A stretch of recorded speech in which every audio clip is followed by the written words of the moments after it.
Then, of course, you got Jussie Smollett. Now, here's the deal.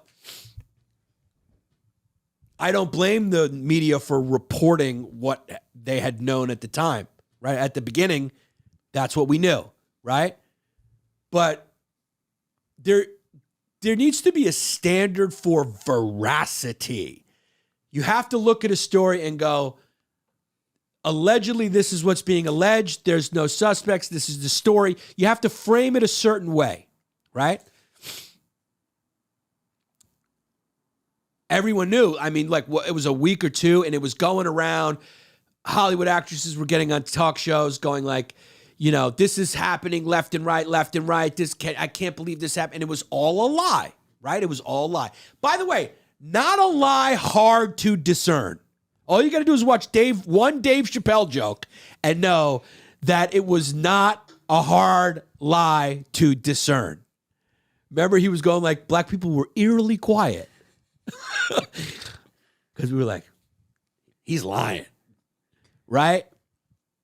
But he had the best Jussie Smollett joke where he goes, MAGA hats, find out where Kanye West was last night. Chicago, MAGA hats, find out where Kanye West was last night. I mean, it was a ridiculous story. A ridiculous story that any journalist worth his weight in, what is the expression? Worth his merit, worth his weight in metal, whatever the fuck it is, worth his weight in metal, would be skeptical about, right? It's just a wacky story. But it was reported as fact. The Covington kid was reported as fact from a troll account in Brazil who initially... So if you're a journalist, you need to find out where that video comes from.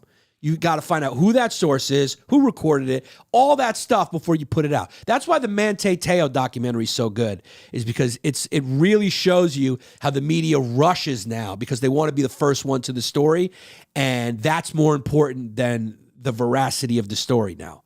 And it's on display in the Manti Te'o story. I mean, that guy has been slandered. I don't think there's a better human being on the planet than Manti Te'o, and that he was catfished is very understandable when you watch that documentary, because that kid is a psychopath. I mean, he does that female voice and you're going like, what the fuck, dog?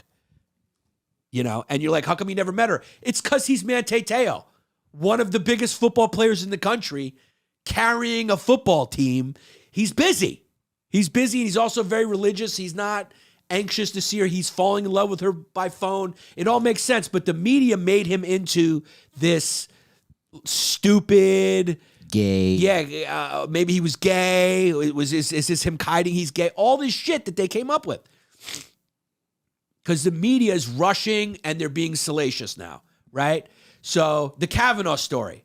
Now, people are going to hate me for this, but just hear me out, dog. Maybe it happened. I don't know. But I will say this. The facts aren't great. And the suspicion is high. And that's where we sidetracked. Because like I said, I am pro-choice, so this has nothing to do with that. But Kavanaugh, who is clearly pro-life, who is clearly a Trump selection, who clearly, as a Trump selection who's pro-life, is an ominous harbinger of what's to come, if you're from the left's perspective, with respect to Roe v. Wade, right? There was big motive. If you're a detective, you're going, there's big motive to try to slander this guy and prolong this appointment. There's big motive. Huge motive.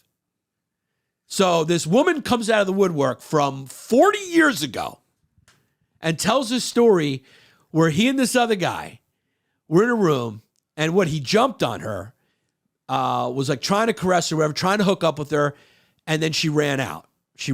So you don't know. Let's say that did happen, right? Or something like that. Okay, so he was drunk and being aggressive. Okay. What was the other guy? She said the other guy was giggling or laughing. And then that guy doesn't corroborate it, right? There's all this stuff like about nobody at the party corroborates it. There's some other woman, of course, who has nothing to do with her, who says she also had some incidents with Kavanaugh. It's all he said, she said from 40 years ago.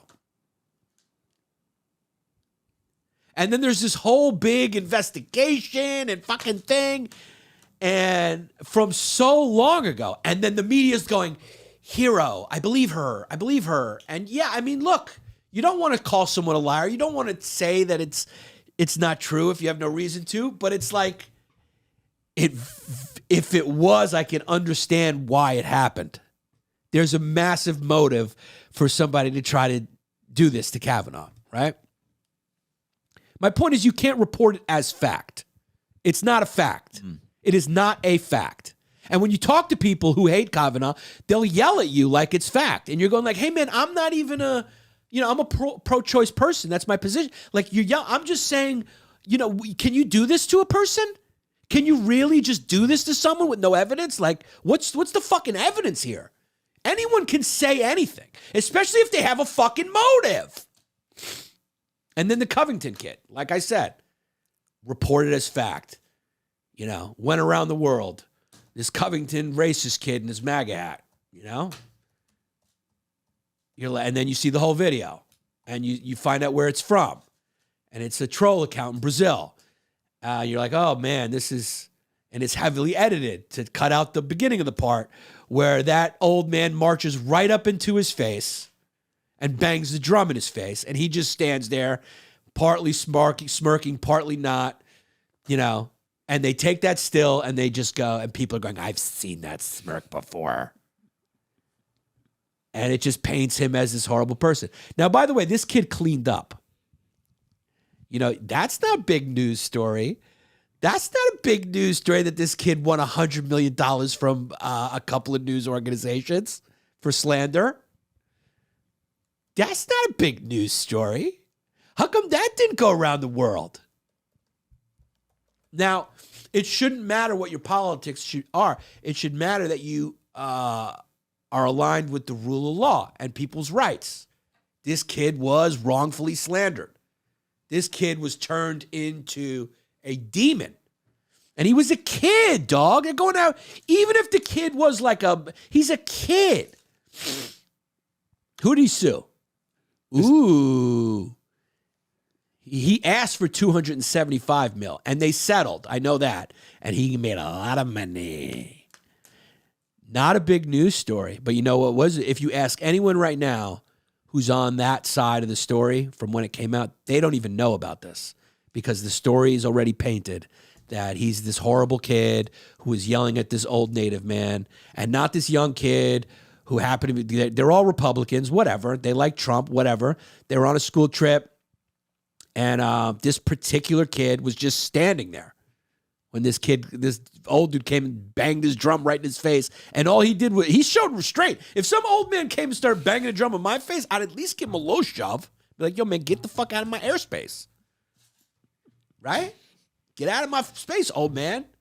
And then they would click it right when I was pushing. They'd click it. And then they'd be like, Yannis Pappas. Formerly represented by Chris Italia, the owner of the stand. You know who was at the stand at one point? Gavin McInnes used the bathroom there. Yannis is tied to the Nazis.